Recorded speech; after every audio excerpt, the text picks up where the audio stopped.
tired of the everyday routine? Ever dream of a life of romantic adventure? Want to get away from it all? We offer you Escape. Escape, designed to free you from the four walls of today for a half hour of high adventure.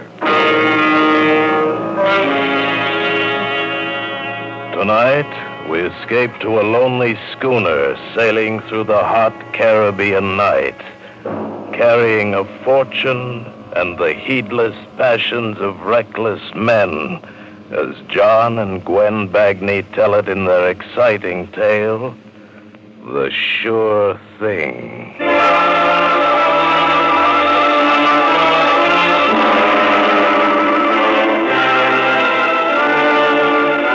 Before we hear tonight's story, a brief message from the Ford dealers of America. Over 140,000 delighted motorists are already driving the new 50 Ford. Here is what Mrs. William M. Kirby of Kansas City, Missouri, who breeds the rare Sealyham and Dandy Dinmont Terrier, says about her new Ford. I think my new Ford station wagon is just wonderful. It has such style and beauty. I use it to transport my terriers, and they love it. And, of course, it doubles as a passenger car as well. It's so comfortable and easy to handle. I've had station wagons before, but this one is the strongest, safest, and best I've ever had. Yes, we Ford dealers are swamped with comments like that. But don't take anyone's word for this new 50 Ford. Prove it for yourself. Look up your nearest Ford dealer in the classified phone directory. Perhaps you know him personally. He'll arrange a test drive in the 50 Ford. Test drive it for comfort, for power, for safety, for the quietness which is its mark of quality. Test drive it for the new Ford feel, which stamps the 50 Ford as the one fine car in the low-price field. Before you buy any car at any price, test drive the 50 Ford at your Ford dealers tomorrow. And now we invite you to Escape.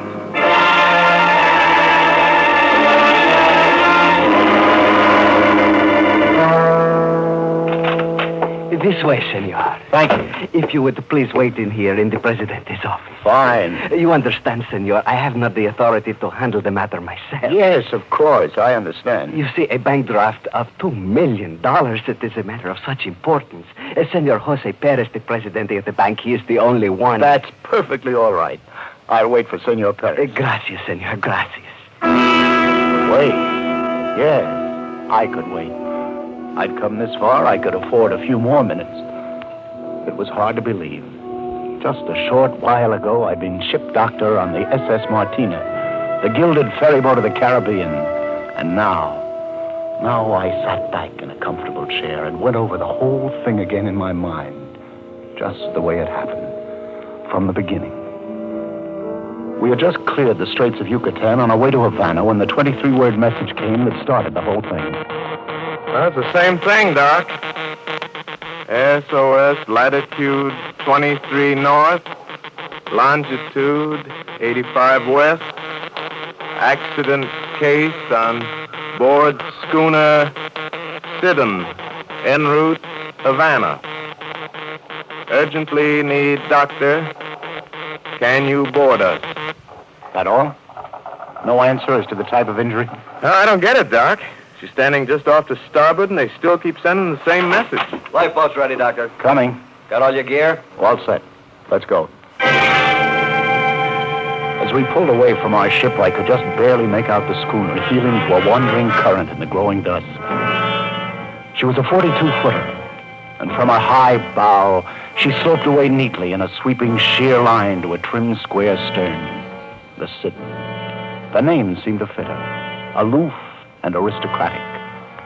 As we pulled alongside, a huge, swarthy fellow helped me aboard. Watch your step. Easy. There you are. Yeah, thanks. Now, where's the patient? He's below. What'd you bring the stretcher for? Who are you? I'm the owner, Felix O'Rouge. You can't take him off this boat. He's too weak. I'll decide that. Come on, Olson. Coming, Doc. We went below, and in the forward stateroom, I found my patient. An old man. And with him, a girl. Oh, Doctor, thank heaven you're here.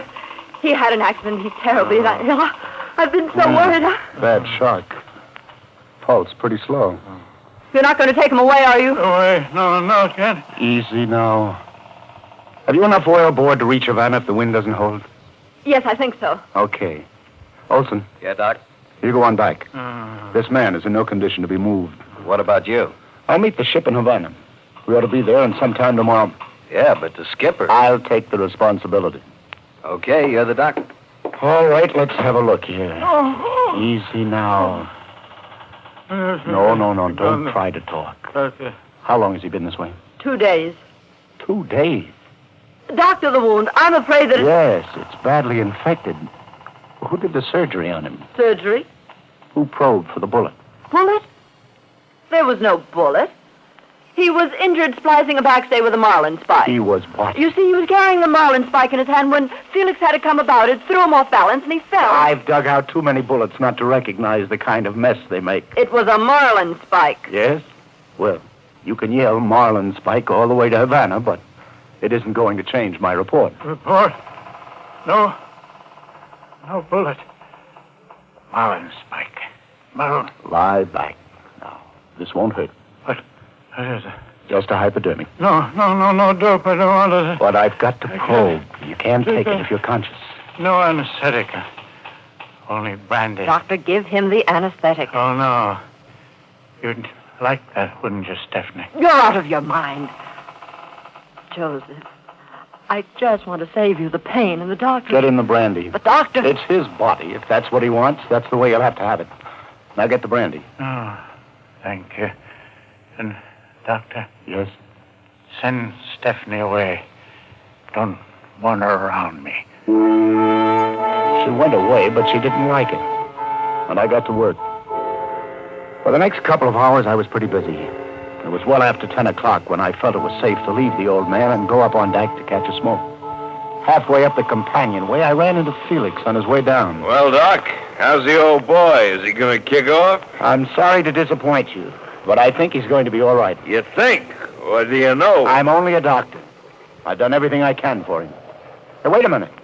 Where are you going? I want to see him. I got to talk to him. I wouldn't advise him. Now, since when are you giving the orders around here? Since I came aboard, I don't want him disturbed. He needs to rest. Oh? You got any objections if I get myself a cup of coffee? No. So long as you stay away from my patient.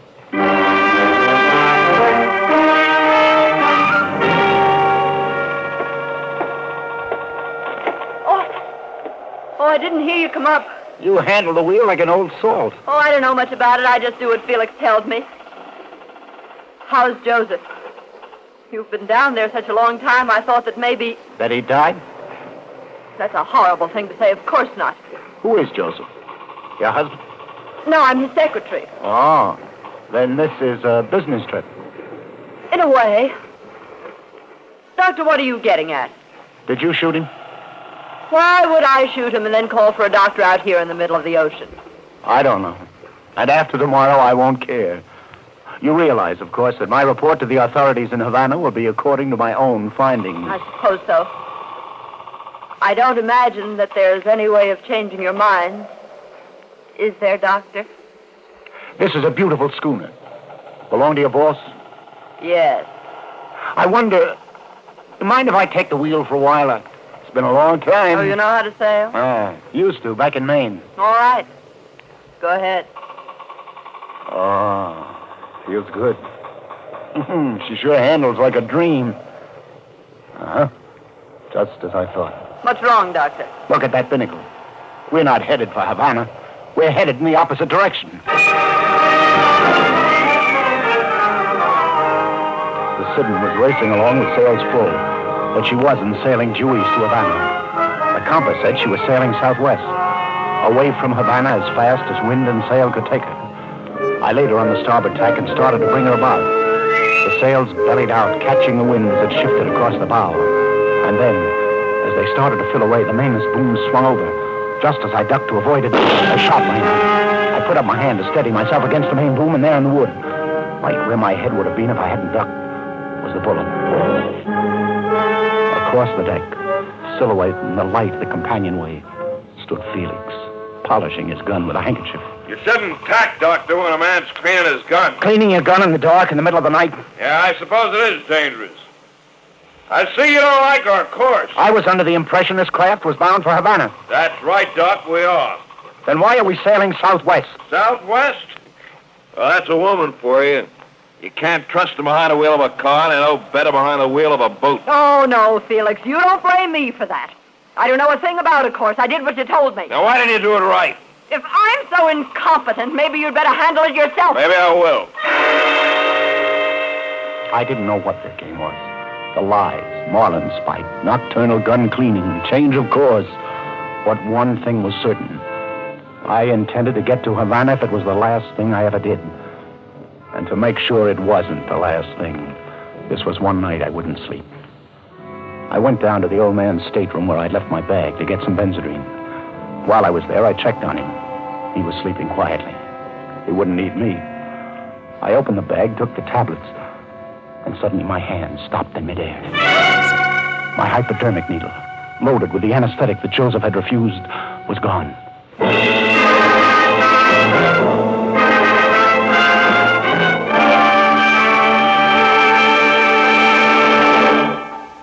In just a moment, we will return to Escape. But first, a message from the Ford dealers of America. Already, more than 140,000 new owners know that the 1950 Ford is something really special. We Ford dealers know it. We want you to know it, too. That's why we invite you to test the 50 Ford yourself. From the moment you get behind the wheel, you'll see and feel quality. A finger's touch brings the great new V8 engine quietly to life, no matter how cold the weather. Before you've driven a block, you'll experience the joy of that flashing V8 acceleration and power. You'll know the quietness of quality in the motor and the sound-conditioned body. Your first touch of the brakes, the largest in the low-price field, brings a new feeling of safety and security. And try the worst road you know. See how the midship ride gives you the comfort and roadability of America's most expensive cars. Any Ford dealer will be delighted to arrange a test drive. If you don't know him personally, he's listed in the classified phone book. Call him tomorrow. Before you buy any car at any price, test drive the 50 Ford. It will open your eyes. And now we return you to the second act of Escape.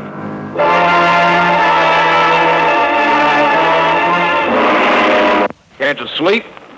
Are you still worried about the course? See, we're sailing due east. Very commendable. Mind if I take the wheel a while? No, I don't mind at all. Keep her due east, Doc. I want to get to Havana. I watched his truculent broad back as he moved across the deck and disappeared below.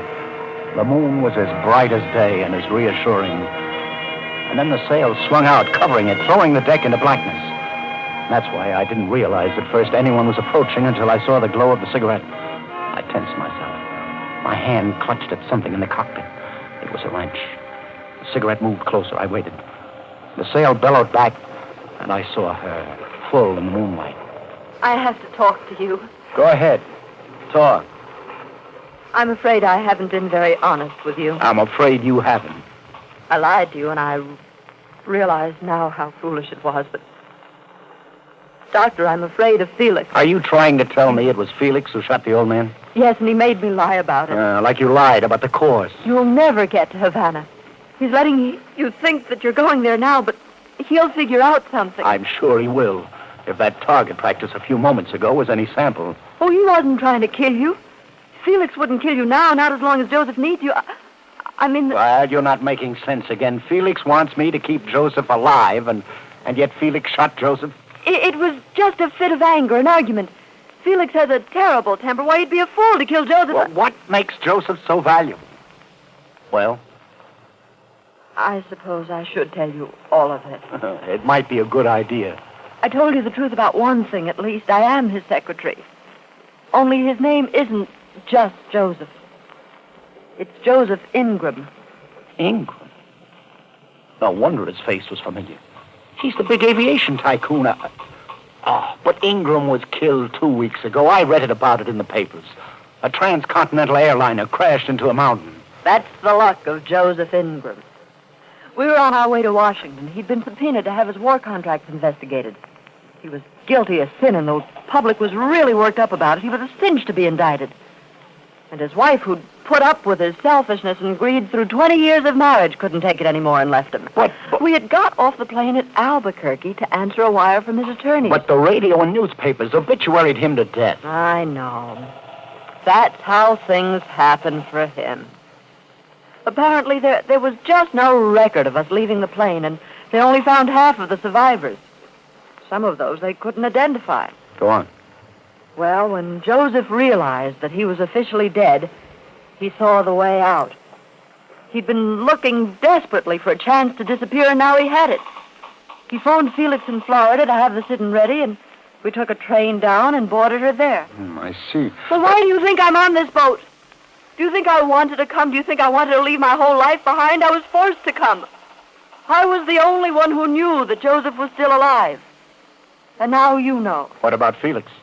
Felix is Joseph's handyman, so to speak, and Joseph owns Felix, body and soul, just like he owns everyone who works for him. And you? I saw a chance to go further with Joseph than with any other man. Then maybe the needle isn't meant for Joseph. Needle? What needle? The hypodermic needle loaded with anesthetic. It's missing from my bag. And it looks now like it's meant for you. Oh, no. Oh, no, he can't. He wouldn't. I'm afraid we'll have to be more realistic. We? If you'll forgive the pun. I'm afraid we're both in the same boat. There was desperation in her face. I felt sorry for her. She was in this mess up to her neck, and she was afraid. And yet it was good having her beside me there in the cockpit. It was pleasant to be with her. Just the two of us. The moon and the sea. Well, anyway, the hypodermic needle was the farthest thing from my mind when I took her in my arms. And then it happened. I felt the sting of it pierce my flesh. Oh, the needle you... What are you talking about? The needle, you stuck me with it. Needle? Oh. Oh, I'm sorry. It was just my brooch. It's always coming up. Brooch? Oh. I thought that... Oh, silly. Here. Fasten it for me, will you, please? Yeah. Yes, of course. Why, you're shaking. It's that missing hypodermic. It has me rattled. I've got to get it back. You'll get it back. Yes, but when? How? Right now, Doctor. Like this. She used the needle deftly. In one motion, plunged it in my arm. I tried to struggle to my feet. Her face was mocking me. I grabbed for her, but the drug was warm and deadening. And after a blurred moment, I was gone.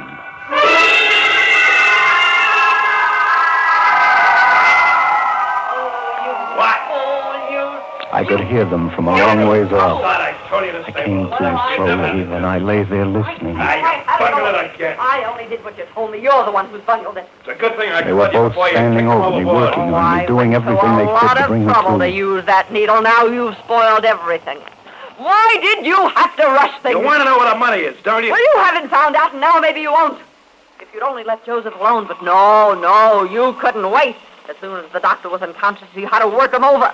If Joseph dies now, we'll never find out where he hid it. It's on this boat, I know that. Oh, you And I didn't hurt him, I just pushed him around a little. Oh, that stupid temper of yours, that awful impatience. You'd think you could have waited for $2 million. $2 million. Now it began to make some sense.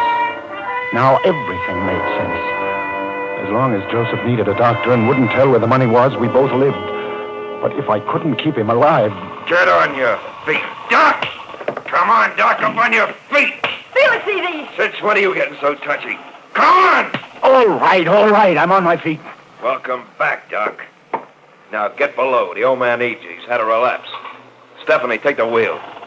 I said get below, Doc. I'm not in the mood to take orders. Maybe this'll put you in a mood. He creased my chin with a short jab. My knees buckled. I swung at him and missed. I saw another one coming. This time I ducked and connected with a roundhouse on the side of his head that sent him reeling along the wet, narrow deck. I started after him. Just as the boat came about violently, heeling over with the lee rail under, I wildly grabbed the guy line just in time to see Felix thrown backwards into the sea. I whirled around. The girl had done it, spinning the wheel like crazy. I dashed back to the cockpit, tried to grab it away from her. She fought me like a tiger, but I finally pushed her off right at the boat and brought her about. But Felix was nowhere in sight.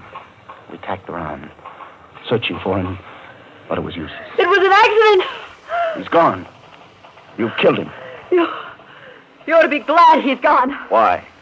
Well, it was either you or him. Your concern touches me. Besides, we don't need him, don't you see? You know how to handle a boat and you're a doctor. You could keep Joseph alive until we make him talk. And when we find out where his money is, we can get rid of him And sail away into the sunset, That's huh? right. Just you and me. Yeah? No thanks. I'll play the original hand out in Havana. I don't think so, Doctor. I'm setting the course now. And if you're interested, I'm a much better shot than Felix. I won't hit the boom. The gun glittered in the moonlight, and she was smiling at me. And then I wasn't looking at her, but beyond her. First, I wasn't sure. I just sensed the movement, and then I saw him. Joseph Ingram, barefooted and in pajamas, pulling himself painfully up the companionway, forcing his body to make the effort. Joseph! You ordered too much, Stephanie. My money and Felix's youth. Felix is gone. He had an accident. Like mine, I suppose. If only you hadn't been so greedy. If only you'd waited, you'd have gotten your share. Joseph, you're sick. You were such a little fool, Stephanie. In the heel of my shoe, in my cabin, is a draft on the National Bank of Venezuela for $2 million, payable to bearer. So that's where it is. Oh. Thank you, Joseph. That's very generous of you. I wouldn't have believed it if I hadn't been watching. A bullet in the stomach, yet he kept coming at us, slumbering barefooted across the deck like a wounded bear in blue silk pajamas. Not so easy. She backed away from him, emptying her gun into him, but he kept coming. Not so easy! No, Joseph! He was at the edge of the deck as he collapsed against her, his heavy arms in a death grip around her like a cartwheel. They spun together over the side into the inky blackness of the sea.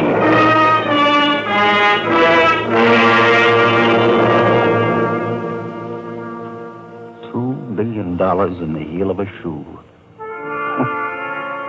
It was in the heel of the shoe, all right. I went below and found it. Just a piece of paper that 3 people had died over. $2 million. Certified backwards and forwards. Payable to bearer. In just a few hours, it would be daylight.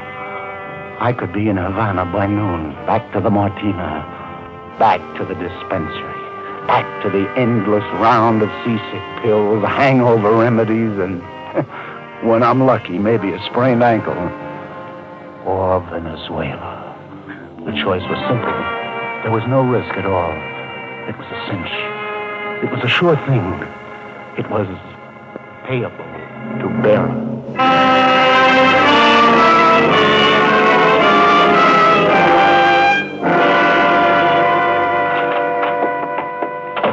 Good afternoon, senor. Sorry I have kept you waiting. You presented this bank draft for payment, senor? Yes. Are you, Senor Perez? That is right. I am president of the bank. This draft, it is quite a large sum. There's nothing wrong with the draft, is there? Oh, no, senor. It is in order. Good. And you wish us to transfer this money to your bank in the United States? No. No, as a matter of fact, I wish to open an account here. Oh, but certainly. Gomez, you will make the arrangement for the senor. Si, Senor Perez, at once. And now, there is a lady, a countrywoman of yours, waiting to see you. Please to step this way, senor. To see me? But who? Oh, Joseph, I've been waiting so long. Senor Perez, is this the man who presented the draft for payment? Si, senora. But he isn't. And what has happened to Joseph? Who? Joseph Ingram, of course. Senor Perez, who is this woman? Senora... I heard the citizen had come in this morning with only one person aboard, so I rushed right here to the bank. But you've cashed the draft. What have you done? Killed Joseph for it? Look, madam, I don't know what you're talking about. Just who are you, anyway? I'm Joseph Ingram's wife. Mrs. Ingram. Oh, well, then surely you know. He died in that plane crash back in the States. He didn't, and you know it. Joseph wasn't on that plane. He boarded the Sydney in Florida. Now, look, madam, all the newspapers... Joseph and I planned the whole thing. Those highly publicized statements about our divorce were just a cover-up, so nobody would watch or care where I went. He phoned me from Albuquerque when the plane crashed that he'd meet me here with a certified draft. He was to meet you here. And I know he would have, if he was still alive. Senor Perez, will you call the police? I accuse this man of murdering my husband. Si, senora, if you Call wish... them at once. He must not get away. I will ring for the guard. Now, just a minute. I didn't kill him. She killed him. She? Stephanie, his secretary. And where is she? She's dead. He killed her. Oh, this doesn't make any sense. Then where is Felix Aru? You see, Felix, he was killed when he... Yes? You see, it was... That is the guard, senor, waiting outside the door. Under these circumstances, Venezuelan law requires me to hold up payment on the draft pending investigation. And, senor, it is my duty to turn you over to the police. Now, look, those people, I had nothing to do with their murders. Have you any proof, senor? Have you any witnesses? They were staring at me. They didn't believe me. Of course. No one would ever believe me. And it had looked like such a sure thing. I was trapped on a charge of triple murder. Not $2 million, but triple murder payable to bearer.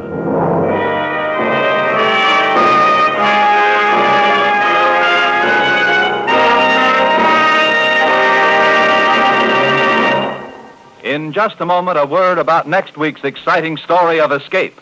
But first, a message from your local Ford dealer.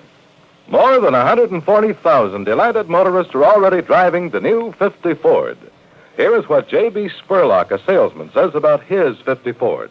Anyone who's on the road as much as I am will sure appreciate the relaxing ride of the 50 Ford. You just take the wheel and sail away for hundreds of miles, and you end up almost as fresh as you were when you started. It's not just the comfortable seats alone that are relaxing. It's the quietness of the Ford engine and the fine riding qualities, too. Actually, it feels and holds the road like a much higher-priced car. I wouldn't trade my 50 Ford for anything anywhere near its price class. We Ford dealers hear comments like that every day. But you don't have to take anyone's word for it. Just test drive the 50 Ford yourself. Look up your nearest Ford dealer in the classified phone directory. Or perhaps you know him personally. He'll gladly arrange a test drive in the 50 Ford. Then you can test drive it for comfort, for power, for safety, and for quietness. Test drive it for the new Ford feel, which stamps the 50 Ford as the one fine car in the low-price field.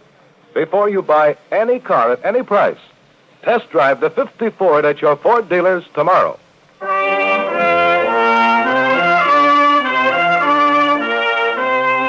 Escape is produced and directed by William N. Robeson.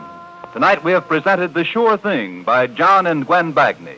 Featured in the cast were Anthony Ross as the doctor, Jeff Corey as Felix Arouge, Faye Baker as Stephanie, and Ian Wolfe as Joseph Ingram. Also heard were Harry Bartell, Ruth Parrott, Ramsey Hill, and Paul Frees. Special music was arranged and conducted by Adele Castillo. Next week... You are trapped with a lovely but dangerous woman on your own island of paradise. Trapped by overpowering greed for a huge buried treasure. And from the woman and the greed, there is no escape.